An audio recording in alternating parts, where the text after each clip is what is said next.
गोली चली देवरिया के चौक पर, देवरिया के चौक पर हो, देवरिया के चौक पर। धाए धाए गोली चली रुदलपुर के चौक पर, रुदलपुर के चौक पर हो, रुदलपुर के चौक पर। नाचे परी गोरी तोरा राइफल के नोक पर, नाचे परी गोरी तोरा राइफल के नोक पर। कि नाचे परी गोरी तोरा राइफल के नोक पर। नाचे परी गोरी गोरी।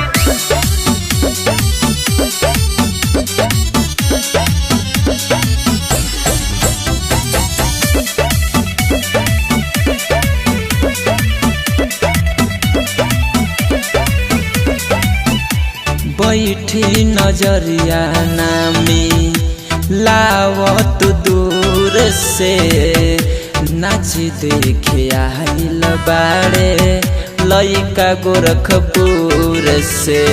धाए धाए गोली चली भटनी चौक पर, भटनी चौक पर हो, भटनी चौक पर। धाए धाए गोली चली सलेमपुर चौक पर, सलेमपुर चौक पर हो, सलेमपुर चौक पर। नाचे परी गोरी तोरा राइफल के नोक पर, नाचे परी गोरी तोरा राइफल के नोक पर। कि नाचे परी गोरी तोरा राइफल के नोक पर। नाचे परी गोरी तोरा राइफल के नोक पर। नाचे परी गोरी गोरी तोरा राइफल के नोक पर।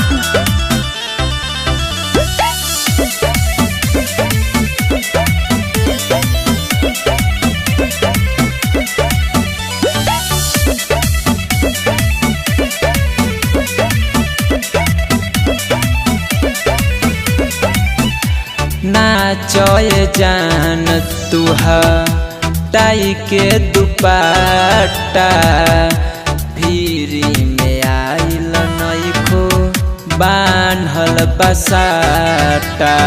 धाए धाए गोली चली कुशीनगर के चौक पर, कुशीनगर के चौक पर हो, कुशीनगर के चौक पर। धाए धाए गोली चली गोरखपुर के चौक पर, गोरखपुर के चौक पर हो, गोरखपुर के चौक पर। नाचे परी गोरी तोरा राइफल के नोक पर, नाचे परी गोरी तोरा राइफल के नोक पर। कि नाचे परी गोरी तोरा राइफल के नोक पर। नाचे परी गोरी तोरा राइफल के नोक पर। Sonu recording studio Patna.